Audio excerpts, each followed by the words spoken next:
Paano kung hindi totoo ang impyerno? Conditional immortality. So, alamin natin yung topic natin ngayon.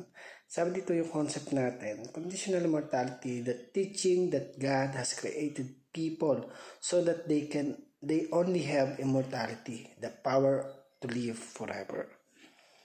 If they accept Christ as Savior, under this view, those who not become believers will simply cease to exist at death or at the time of the final judgment. So, ito po yung sabihin ng conditional immortality. So, kung titingnan natin, totoo ba na totoo yung impyerno? O talaga bang may impyerno? So, sabi po sa ating pag-aaralan ngayon, sabi dito sa Matthew 25:46, itataboy ang mga ito sa kaparusahang walang hanggan. Ngunit ang mga matuwid ay pupunta sa buhay na walang hanggan. So kung titingnan natin dito, nagbibigay ng sign na may impyerno. So sabi dito sa una natin katuruan, two destination, the bliss and torment. So yung bliss po, ito po yung walang hanggang kasiyahan, walang hanggang kasaganaan mula sa ating Panginoon. At yung torment naman, ito naman po yung walang hanggang paghihirap, pasakit na dulot ng gawa ng dyablo. So, sa buhay natin, yung dalawang destination na yun, minsan, nakabase sa kung paano natin isa pamuhay yung buhay na mayroon tayo ngayon. Sabi nga, binigyan tayo ng free will ng ating Panginoon para pumili at nasa sa atin kung ito ba ay i-accept mo, gagawin mo ba yung mga bagay na hindi nakakalugod sa Kanya o gagawin mo yung mga bagay na nakakalugod sa ating Panginoon. So, it's either a bliss or a torment. Pangalawa, two kind of eternality, the life or death. So, sabi doon, may eternal life at may eternal death. Ibig sabihin na eternal life, ito yung kasama natin ng Panginoon kung paano na tayo ay namumuhay ng naayon sa Kanya. Ginagawa natin yung part natin para mag-glorify ang ating Panginoon, mabigyan siya ng kapurihan sa buhay ng bawat isa. And then yung death naman, ito naman yung talagang namumuhay ka ng naayon sa sanlibutan, sinasapamuhay mo kung ano yung meron na sanlibutan.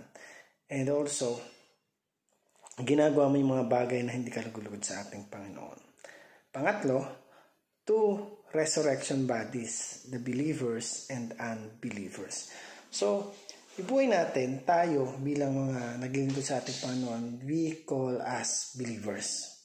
Yung naniniwala sa Panginoon, nagpapahayag ng salita ng ating Panginoon at gumagawa ayon sa salita ng ating Panginoon. Then the unbelievers, sila naman yung mga ginagawa yung mga mundong pamumuhay at ini-enjoy ko ano yung mayroon na sanlibutan. So,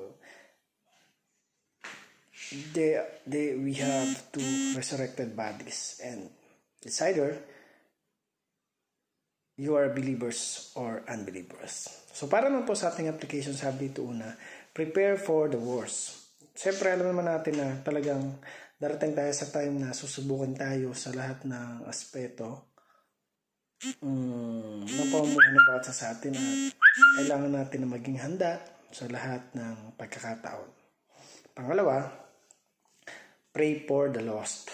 So magkaroon tayo ng pakialam sa ibang tao na kung paano ay hindi pa nila gano'n na nalalaman yung salita ng ating Panginoon at masarap sa pakiramdam na magmula sa atin yung kaligtasan, magmula sa atin yung salita ng Panginoon kung paano natin to ibahagi o share sa kanila.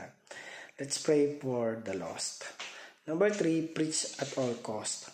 So, yung salita ng ating Panginoon, sabi nga, hindi pwedeng tayo lang nakakaalam. We need to preach, we need to share the gospel. Sabi nga doon, on all nation.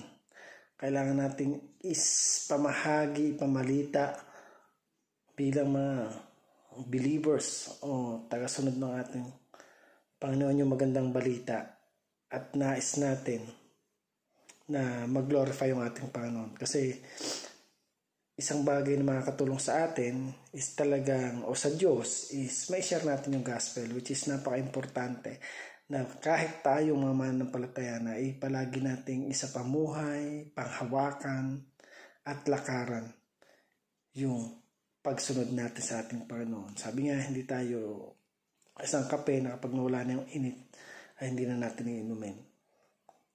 So, maging kagaya tayo na isang baga na talagang yung lingas ay sobrang init para lang ma-share at mahayag yung salita ng ating Panginoon. So again, thank you for watching this video. I hope you learn and God bless you.